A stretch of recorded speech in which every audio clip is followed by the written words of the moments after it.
Welcome to our 2024 webinar series. Throughout this series, we'll shine a light on common client types that fee-only financial advisors often encounter and illustrate the importance of lifetime insurance planning. We'll examine the risk factors and provide ways to safeguard their families and assets using personalized insurance solutions that can adapt to their changing needs throughout life. Each webinar will last about 50 minutes, and you must be logged on for a full 50 minutes to receive CFP credit. Please be sure to ask questions as you have them by typing them into the questions box. We'll answer all questions at the end of the presentation. Today's presenter joined LLIS in 2015 as case manager and assumed the role of supervisor to new business in June of 2024. Here to talk about life insurance underwriting is Misha Brannon. Good afternoon, everyone. Today we're going to be talking about the insight into life insurance underwriting, building a strong financial foundation.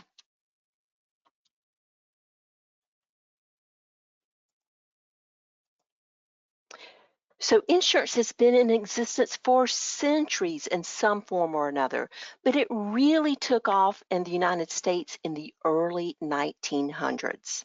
In the 1920s, there was only one approval class, and that was standard. Then in the 1940s, that's when they rolled out the male and female rates.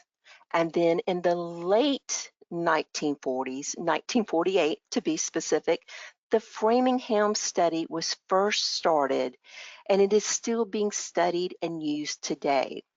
It is a longevity study that looks at cardiovascular disease and its risk factors.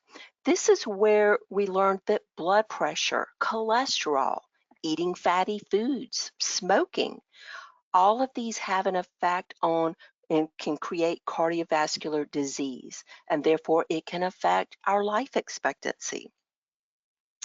A little trivia about the Framingham study: it gets its name from a town in Massachusetts that's named Framingham. So in the 1940s, that's when life insurance companies rolled out smoker rates. And it's also when they first rolled out the preferred rate for the term life products. So in the 1980s, it was significant.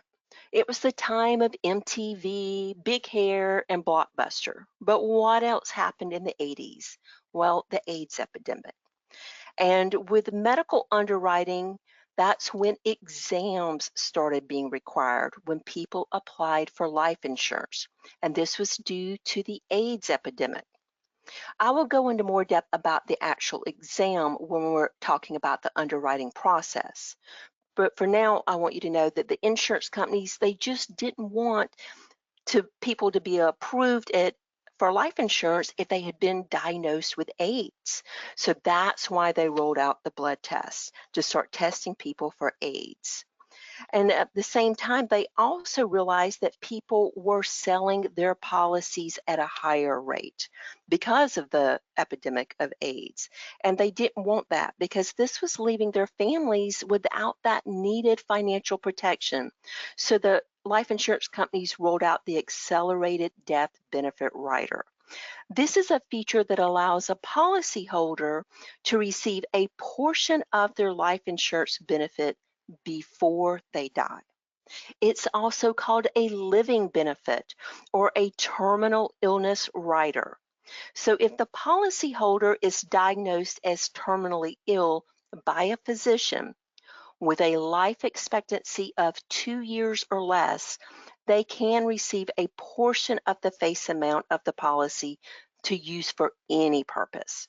They can use it for home care, nursing home care, assisted living, experimental treatments, whatever they decide.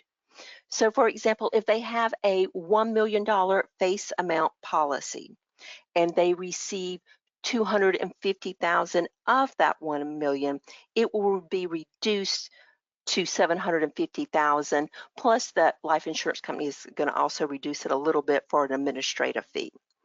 And then in the 80s was also the start of needing to prove that you're healthy. So the 2000s, this is the technology age. And the 2000s, we started to see a shift in technology and underwriting. Back in the day, we went to the library to look things up. And I'm so old, I remember using microfiche in the library in college to research topics. But there's been a huge advancements in technology, and now we have access to the same amount of data just by using our cell phones.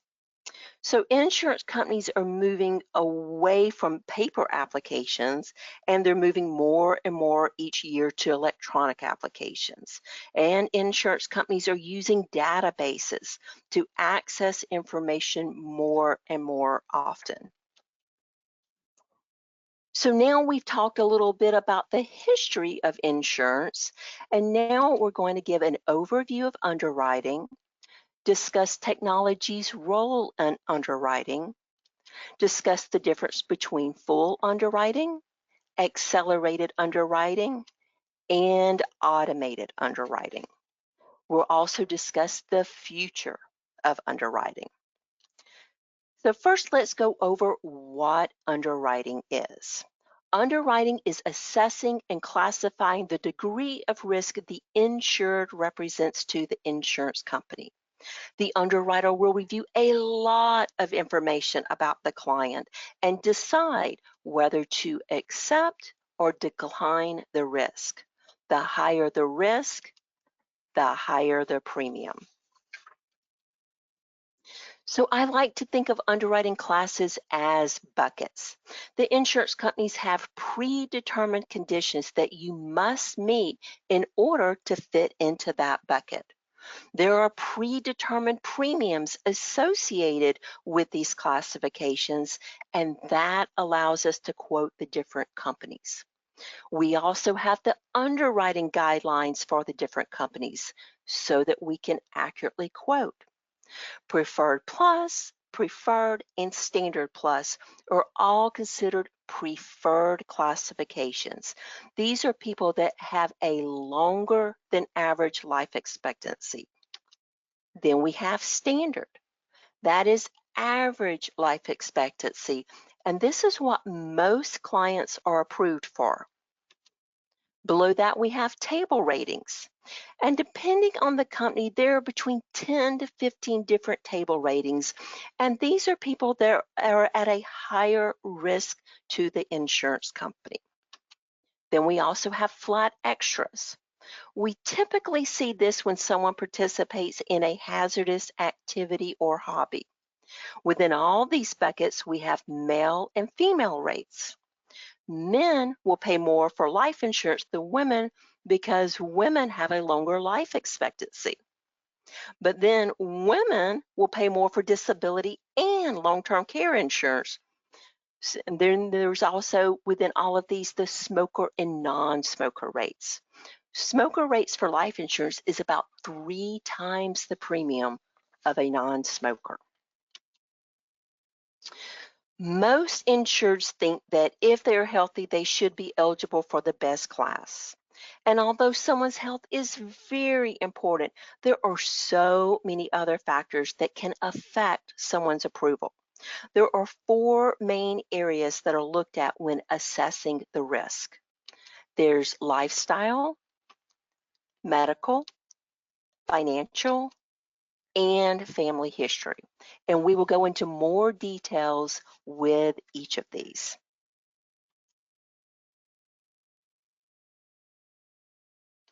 Some areas of lifestyle underwriting or hazardous activities: marijuana, drug, and alcohol use, the driving record, the motor vehicle record, and foreign travel. So certain sports and hobbies, they carry an increased risk of injury or death. The underwriters must become familiar with these risks and how to appropriately assess them. Some common hazardous activities that we see are aviation, scuba diving, mountaineering, which is rock climbing, and race car driving. So as we follow the Green family as they go through life insurance underwriting, Mr. Green has disclosed that he's a pilot. So now we need to find out what kind of pilot. Is he a student pilot, private, or commercial pilot? What kind of airplane does he fly? Is it a commercial 747, a Cessna, or is it some kind of experimental aircraft that he built in his garage? How often does he fly? And when he flies, where does he fly? Does he stay local or is he doing international flights? And we have questionnaires on each of these that help us to gather those needed details. And just because someone participates in a hazardous activity does not mean that they will be declined. So if someone participates in a hazardous activity, they may receive a flat extra rating put on that policy. Now, in disability, exclusions are common. And in life insurance, we see some companies that will also offer an exclusion. So here's a hypothetical situation using Mr. Green, 40 years old, applying for 1 million, 20-year term at preferred plus rates. With that aviation excluded, that annual premium would be $900 a year. With the aviation covered, that would be an $8 per 1,000 flat extra rate. So that annual premium would be $8,900. So before COVID, marijuana was the quickest changing thing in underwriting. Since marijuana has been approved in many states for recreational use and just about every state for medical use, we've seen a lot of changes in the underwriting of this drug. Mr. Green has disclosed to us that he does use marijuana from time to time. So to make an assessment, we need to know how often is Mr. Green using?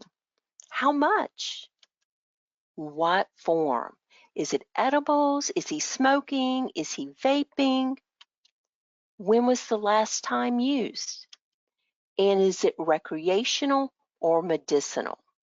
If it's medicinal, he has a prescription card and the prescription was made by a doctor. So we're going to need to know the medical condition that it's being used for. Is it for anxiety? Is it to help with lower back pain? We'll need to gather those details as well. And based upon all these answers, the approval can be anywhere from a preferred plus to a decline, depending on the insurance company. And it does not matter what state you live in, it's underwritten the same in every state because it's still against federal law. So insurance companies order your driving history report or your motor vehicle report as part of the underwriting process. And Mrs. Green has disclosed to us that there may be a few things that show up on her driving record. So we're going to need to find out how many speeding tickets. Have there been any at-fault accidents? And if yes, how many? Have there been any DUIs? And if yes, is it the first DUI or the fifth DUI? And have there been any driver's license suspensions? If Mrs. Green just has one speeding ticket, that's fine, no one cares. But if it's been multiple speeding tickets and in a short period of time, that's considered risky. And the underwriter is going to look at it as Mrs. Green is more likely to take on other risk.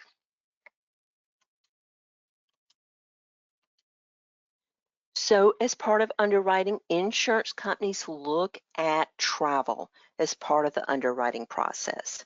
So they're going to want to know, where is the Green family traveling to?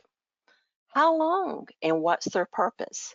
Are they going on a family vacation, maybe like on a cruise? Or are they going to volunteer in Botswana in a village on a mission trip? In the Botswana case, do they have access to clean water? Is sanitation an issue? Are they exposed to any diseases like malaria? And are Americans a target in that location? Is there any civil unrest? The U.S. Department of State issues travel advisories 1 through 4. 1 and 2 are usually okay. A 3 would mean reconsider travel to that location. A 4 means do not travel to a location. And Jamaica, for example, is a common area for people to want to go on vacation. And believe it or not, Jamaica is a decline for most insurance companies right now. So now that we've talked about lifestyle underwriting, let's go into medical underwriting. Remember, 50 years ago, people didn't have exams done when they applied for life insurance. That really started in the 1980s due to the AIDS epidemic. And then when I started working for LLIS, everyone had an exam done. It didn't matter if they were 25 years old and only applying for 100,000, they had to have an exam done. And then around 2015 is when some life insurance companies started to roll out for the potential of a lab-free process. But remember, it's not guaranteed. It depends on the age of the insured and the amount that they're applying for. But so depending on the company, they can offer anywhere from 1 million to 7.5 million for the potential of no exam. But there are knockout questions: medications, bankruptcy, citizenship that may make someone not eligible for the lab-free process. And even if someone passes through those knockout questions, insurance companies take about 10% of the people that are left and will order labs on them anyway as part of their internal auditing. So unless you've gone through underwriting yourself, you may ask, well, what is this pyramid exam? Sometimes we're asked, well, why me? Well, it could be the face amount that they're applying for. Remember, maybe they're not a U.S. citizen. It could be just a cholesterol medication that they're prescribed. Sometimes medication will prompt that exam. Even if they're over 50, sometimes that will prompt the exam. Another question that we often get is, well, how much will this exam cost me? Nothing. The life insurance company has decided that they need this exam done to help them be able to make an approval offer, so that life insurance company is paying for the exam. So once an exam has been ordered, we immediately reach out to the client to let them know that the insurance company has ordered an exam, so they can be on the lookout to receive a phone call from that examiner. The examiner will call them directly to schedule the exam, and the examiner can go to their home or even to their office. They try to really work with the person's schedule to make it as easy as possible for them. I've seen them even scheduled as early as 6 a.m. before the person leaves their home for the office. So the exam company tries really hard to work with them to make it as convenient as possible. In our email, when we're notifying the client that an exam has been ordered, we also include a really nice e-brochure that contains some helpful hints. We always recommend for clients to fast 6 to 8 hours. That helps them get the best lab results possible. Also, to make sure that they're well hydrated. We advise them, do not work out and with a strenuous workout at least 24 hours before that exam is completed. And then, of course, like, stay away from, maybe the cheeseburgers and fries, anything high in cholesterol, high in salt, for a good 24 hours before that exam. And all of these things will help them get the best lab results as possible. So we know Mr. Green uses marijuana that he's disclosed to us, but on this screen, we're talking about drugs that are prescription medications. So part of the underwriting, the insurance company is going to run the prescription database report. They can see medications that have been prescribed for the past 5 years. They'll be able to see the medication name, the quantity, the date prescribed, the dosing instructions, and even the prescribing doctor's information. And maybe like even if they have a specialty, it'll often include that as well. And medication types are coded red, yellow, and green, just like a traffic light. Your red medications are going to be your chemotherapy medications, your AIDS treatment medications. These are medications that are more likely to result in a decline. Yellow would be maybe like your anxiety or your depression medications. Green would be like birth control or an antibiotic that was prescribed 6 months ago. These are fine, not a concern.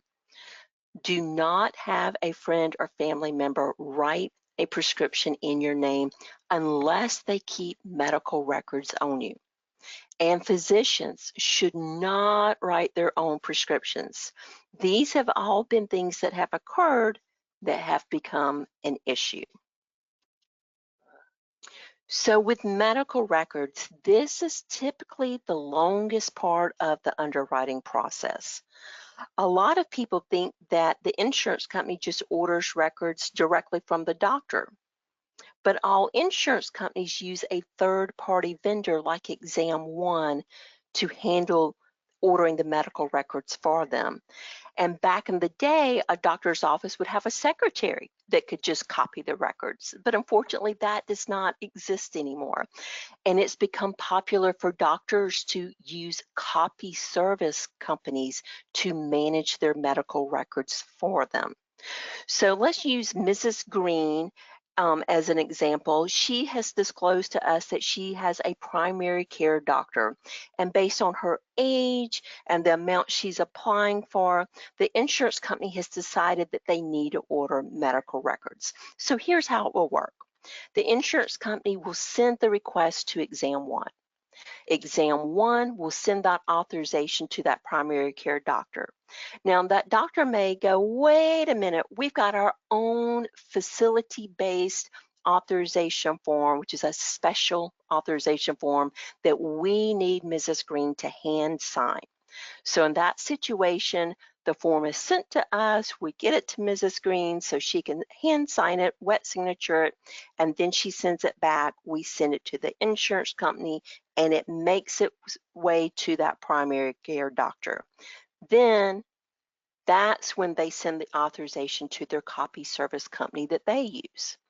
Well, now this copy service company needs to log in the request. They need to process the medical records. They'll send an invoice. That invoice is paid. And finally, those medical records make it to that underwriter at the life insurance company. Well, now the underwriter's reading through those records and they see all kinds of notations about a cardiologist that Mrs. Green sees. Well, obviously they need to know what is going on and why she's seeing a cardiologist. So now all these steps would need to be repeated so that the insurance company could obtain the records for the cardiologist. So you can see why it is so, so important for your clients to tell us about all of their doctors up front, especially if it's a specialist. Because if that insurance company would have known about the cardiologist up front, they would have just ordered the records straight from the cardiologist. They wouldn't have taken the time to order the records from the primary care physician. So you can see how it would help save time. So we often receive comments from clients that say, if my doctor is not concerned about my cholesterol, then why is the insurance company? Well, there is a difference between clinical medicine and insurance underwriting.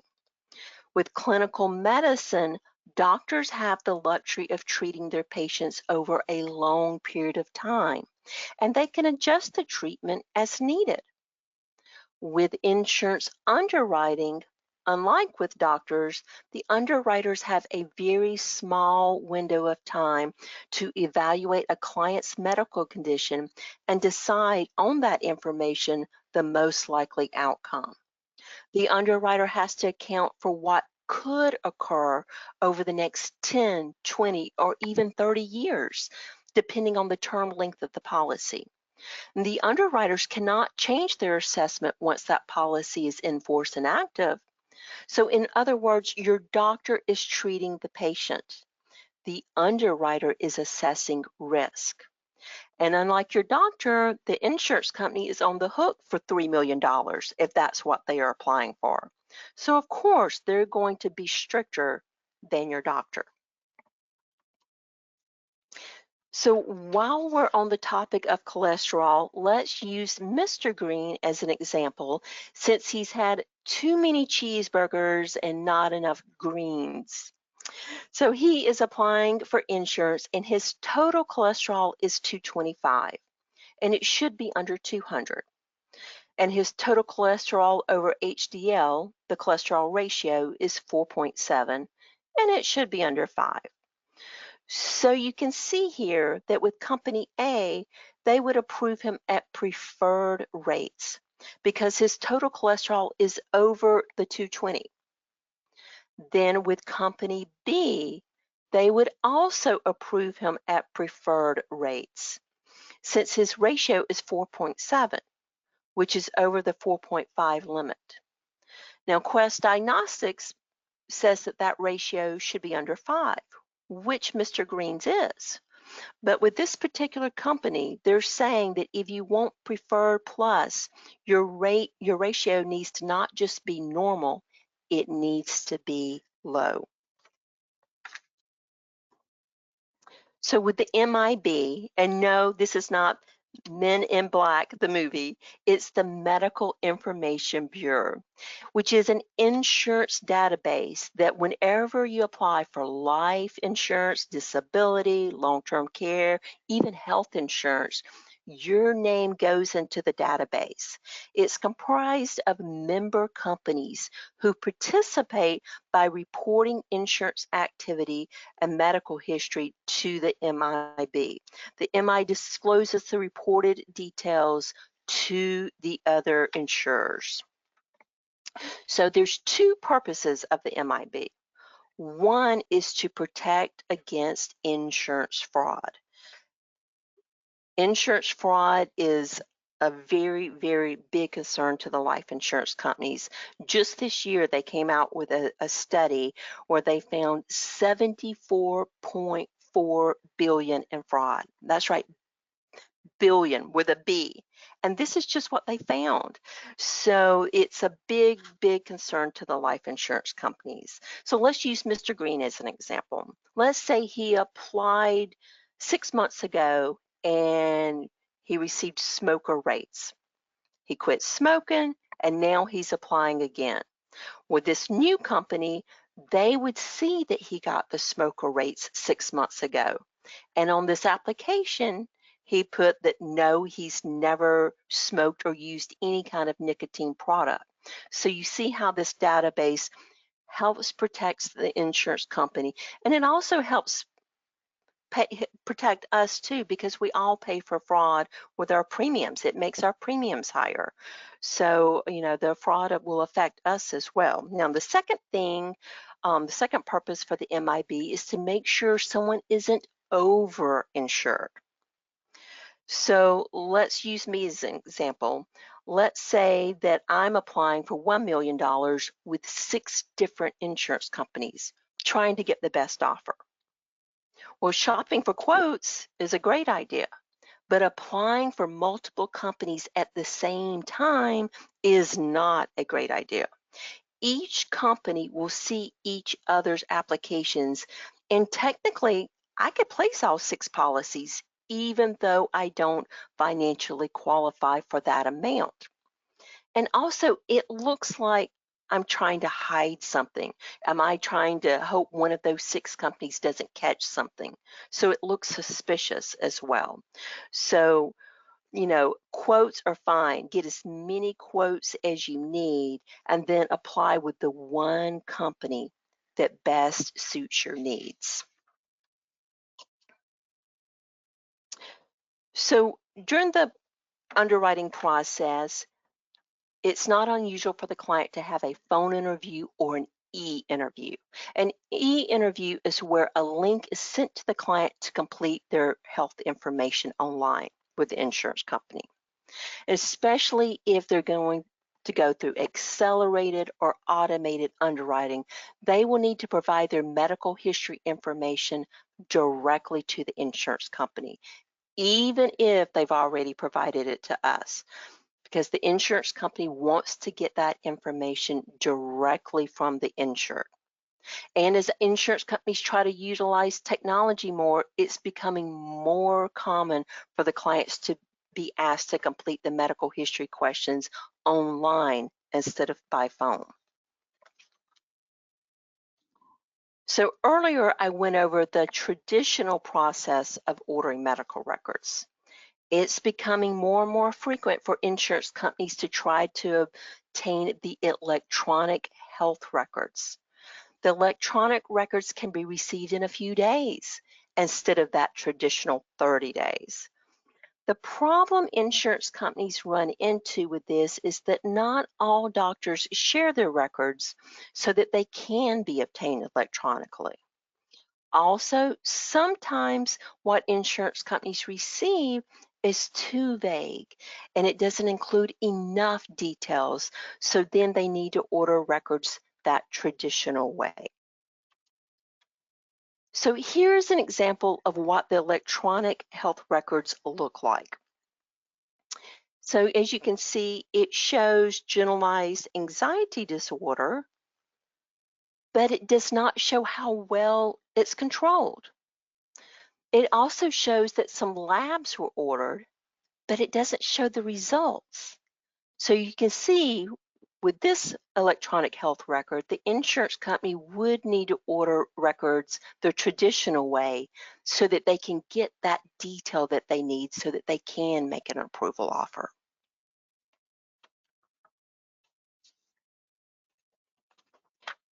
So with most of your clients, when they apply for life insurance, it's going to be for income replacement.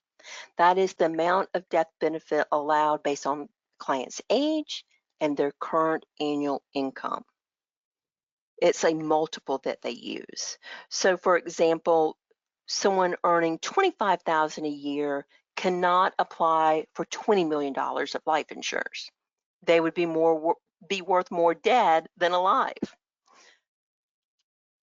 Also, the homemaker. Homemakers or stay-at-home parents can apply for up to $1 million if their spouse also has that amount of coverage. Then the estate protection. That's the amount of death benefit allowed based on the client's net worth and the estimated estate taxes that will need to be paid. And then there's business income.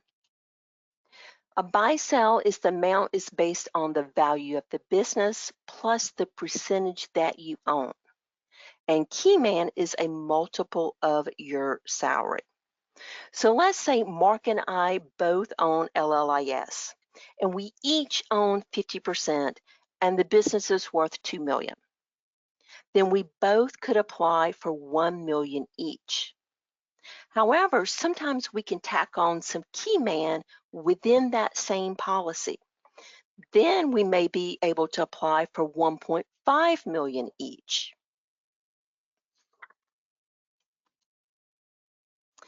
Insurance companies look at family history. Now, typically they only look at parents and siblings, and they're usually only concerned with the history of death or heart disease, cancer, kidney disease, diabetes, or stroke if it's prior to age 60 or 65.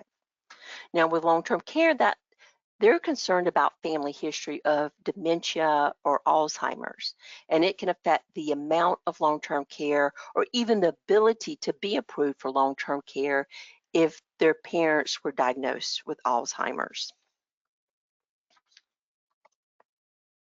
So we went over the 4 areas of underwriting: lifestyle, medical, financial, and family history. So now let's talk about technology and underwriting. So remember, when I started working at LLIS, all companies had insureds go through full underwriting, which means they ordered medical records and they ordered an exam. So we've talked about the full underwriting. And then around 2015 is when they rolled out the accelerated, where there was the potential to have that exam waived and the potential to waive ordering those medical records. Now we have automated underwriting. So this is where a computer makes the decision. So let's take a closer look at the difference between accelerated underwriting and automated underwriting. So with accelerated underwriting, when we submit an application, most companies now want us to submit business as if the client is going to go through accelerated underwriting. The way it works is we submit the ticket or the express application, and the client will complete the phone interview or that e-interview with the insurance company where they ask those medical history questions. The client's name will be run through the databases: the prescription history report, the MIB, the motor vehicle record, medical insurance claims, and consumer reports. Then the underwriter will determine which path the client will go through. If they waive the exam and waive the medical records, then we get a fast approval. If they decide they need to gather more information, more detail first, they could require the exam and or also order medical records, and then we get the approval. So, one thing that might knock them out of the accelerated underwriting, let's say someone is diabetic and the underwriter wants to see their sugar levels or their A1Cs. They're not getting that detail that they need through those databases. So then they may want to order an exam and test for the A1C and those blood sugar levels. And they may want to order the medical records so they can see the history of it. So that's what would prompt that to go through full underwriting. So about 3 years ago is when some insurance companies rolled out the automated underwriting. The way we submit business is exactly the same way where we submit the ticket or that express application. The client will do a phone interview or an e-interview, and their name will be run through those databases. The information will be compared to the programmed underwriting guidelines, and an offer will be made with instant approval. No underwriter is involved in that process. So let's look at some pros and cons.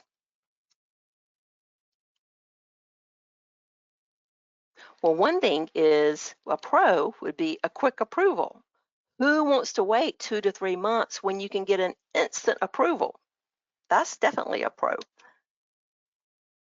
They may be approved better than quoted. Remember, we quote conservatively, so the approval could be better than quoted. There's consistent underwriting. There's when a computer program is making the approval, there's no human error involved. Less requirements. Less requirements for the person applying for insurance when they're not having to do an exam and not waiting on medical records. And it's also less requirements for the life insurance company. They're not having to pay for that exam and pay for those medical records. And it allows the underwriters to focus on their more complicated cases. So they can, with the automated, let their young, their healthy clients utilize that automation, and that frees up their time to focus on the more challenging cases. Remember, there's a shortage of underwriters right now. So that's definitely a win-win for the client and the insurance company. But let's look at some cons. Fraud that I mentioned earlier. Remember, now no one is seeing the person. So there is a concern from the insurance company about increases in fraud. Also, the approvals may be worse than quoted, and it's difficult to get the details of the approval. As an example, sometimes we'll get an approval and it'll say medical insurance claim and or prescription database report. And we're like, what? That doesn't tell us anything. So then sometimes the client needs to order their consumer report, but those consumer reports are not easy to figure out what affected the approval. So if they can get that report, they can send it to us. We are happy to look at it, but sometimes we can't figure it out. So sometimes we'll even send it to the life insurance company to see if they would be willing to look at it to see if they can tell us what caused this approval. And even sometimes they can't figure it out. So it's definitely at times harder to get the details of what affected the approval offer. And then the approval is based upon a score. So let's go into what that means. So using scores for approvals. This person has a blood pressure of 125/87, slightly elevated because it should be 120/80, but it may still be in the preferred plus category for a particular company. And then they are on blood pressure medications. Their cholesterol is a little elevated at 225, should be under 200. They're on cholesterol medications, but again, still eligible for preferred plus. They have one speeding ticket and slightly overweight, but still eligible for preferred plus when looking at the underwriting guidelines. So back in the day, meaning just 2 years ago, this person would be approved at preferred plus rates. But now they are using a scoring system. And they say that there are 6 dings against this person.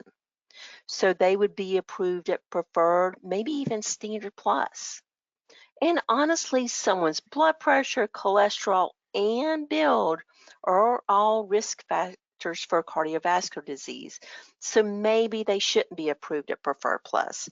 But it makes it difficult to quote when all of these individually fit into that Preferred Plus guideline.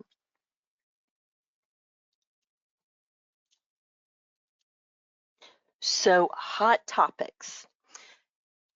As part of the internal auditing at insurance companies,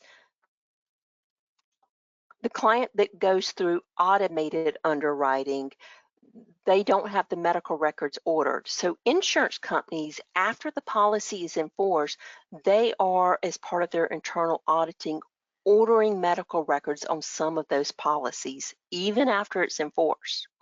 And if they find something significant or many items that were not disclosed, they can rescind, which means cancel that policy.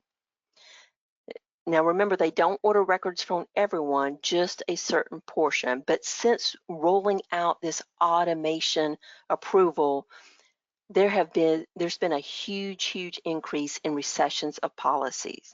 And once you have a policy rescinded, it's difficult to get another policy because that's a question on all applications. They ask, have you ever had a policy rescinded?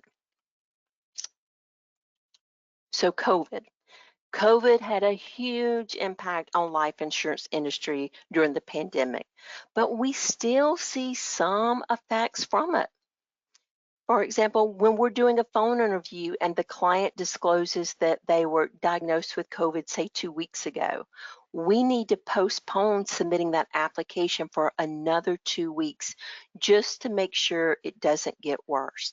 Insurance companies still worry about long COVID. And if someone tests positive for COVID during the underwriting process, the insurance company won't place the policy until 30 days from the last symptom. because again, they're wanting to make sure it doesn't turn into one of those more serious cases. And never during the pandemic did any of the life insurance companies we work with ask about the vaccination status of the insured. Um, so that does not affect your approval. They don't even ask that question. Transgender. Many people may be concerned about whether their transgender clients can get insurance. The basic answer is yes, absolutely. Of course, we would just need to get a little bit more detail. We would need to know their medications, where they may be in their transition, do they have any pending surgeries, as well as any other medical or psychological issues. And as far as the gender that they will be underwritten as, some companies underwrite the person the sex they were born, while other companies consider the person how they identify. So your quote specialist will be able to find that out for your client. And then there's genetic testing. With the popularity of 23andMe and Ancestry.com, more and more people are doing the genetic testing. An insurance company cannot force you to do genetic testing, but they can ask you if you've had any genetic testing or if they see notes from your doctors and your medical records that indicate you've had testing done. They can ask you what those results are. Um, there is a law that protects against employers and health insurance companies asking those questions, but life insurance carriers can use that information. So what does the future look like? Well, for one thing, we're going to see electronic health records used more and more information that the life insurance companies are looking for are being included in those electronic health records. So they can even link their patient portal. Like the insurance company can send them an email and they can link it and see all those records. There's also the dental record database that insurance companies are using more and more. And what they use that database for is when people are smokers, they do a special cleaning to remove the stains from the teeth. Now, no one's going to get tobacco rates just from that dental record database. But if they see that special cleaning was done, they're most likely that's going to trigger where they're going to order an exam. And then in that exam, of course, they're going to test for nicotine. And then with Quest Diagnostics, more and more insurance companies are having contracts with lab companies. So if someone's diabetic and they really just need those glucose levels and A1C levels, it may be quicker to get it from the lab company rather than ordering those medical records. Wearable devices. So just about all of us now have a Fitbit, an Apple Watch, or phone, and it tracks our steps, our exercise, our food, sleep, our stress. And insurance companies are wanting to use that data. Now, right now, we only know of one company with one product that uses the wearable devices, but many companies are talking about using it in underwriting. So we might see this as soon as like the next year or two. And initially, it probably would just be voluntary to possibly maybe like bump you up to a better approval class. Others have talked about using it for the length of the policy. So now you may say that you don't want a company tracking you. Well, like State Farm already does that. They'll give you a discount if you let them track your driving, and then they'll give you a discount in return. So with life insurance companies, they don't want to pay a death claim, right? They want us to stay healthy. So they may use it to where if they see that you're gaining weight, they can maybe give you a discount to a gym or a Weight Watchers. Or if they see that you're getting stressed, they might can give you like a free massage. So it could be a win-win situation. And then there's artificial intelligence, which I know is a hot topic these days. So we will continue to see AI help insurance companies become faster. For example, some life insurance companies are already using software that scans the medical records and it generates a summary for the underwriter to review.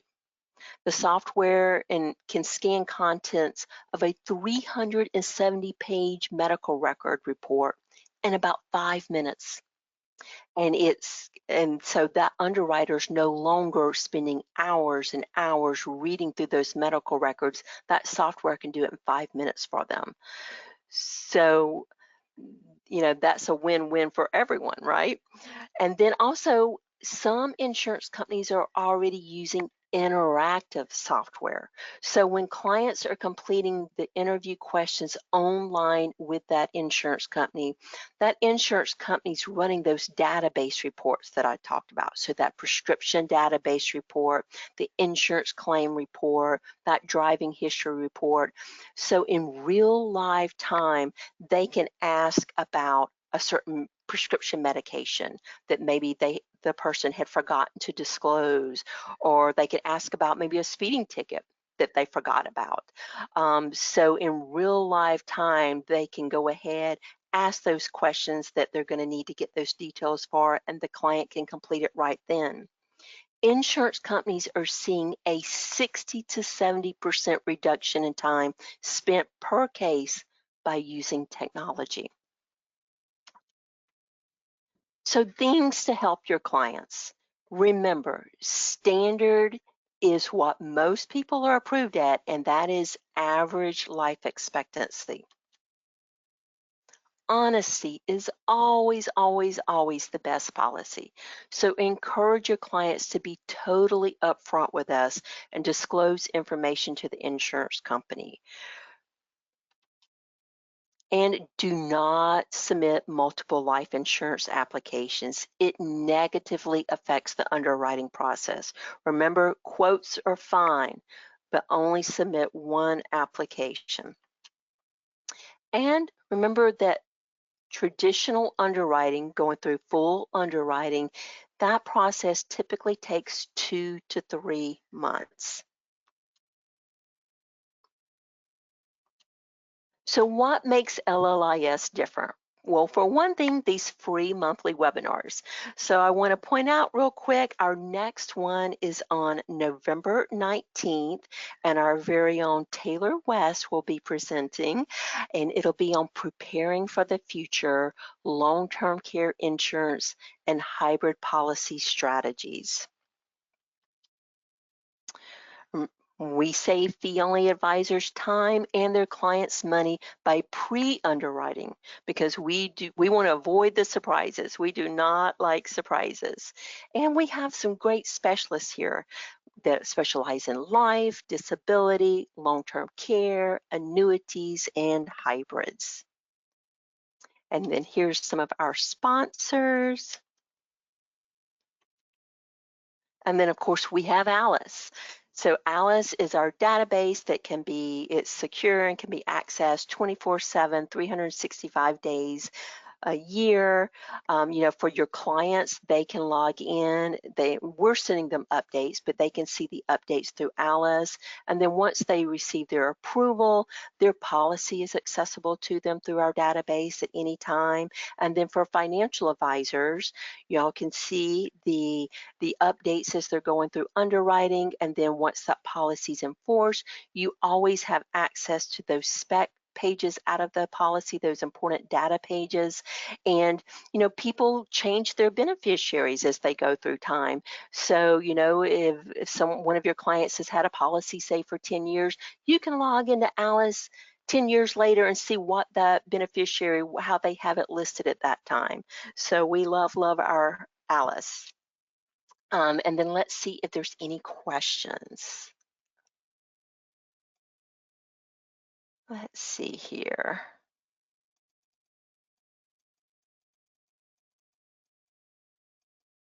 Okay, so the first question is, Does being under a doctor's care and on medication affect underwriting on cardiovascular or other conditions? So the answer to that question, let's use cholesterol for an example. They want it treated. So if someone's on cholesterol, that's a good thing, so we would never want anyone to not seek medical attention and and have their cardiovascular condition not treated. So they definitely would need to go ahead, seek doctor's care, and if medication's needed, that's a good thing. Underwriters, remember, they're assessing risks, so they want to see that that condition is well controlled. And then let's see here.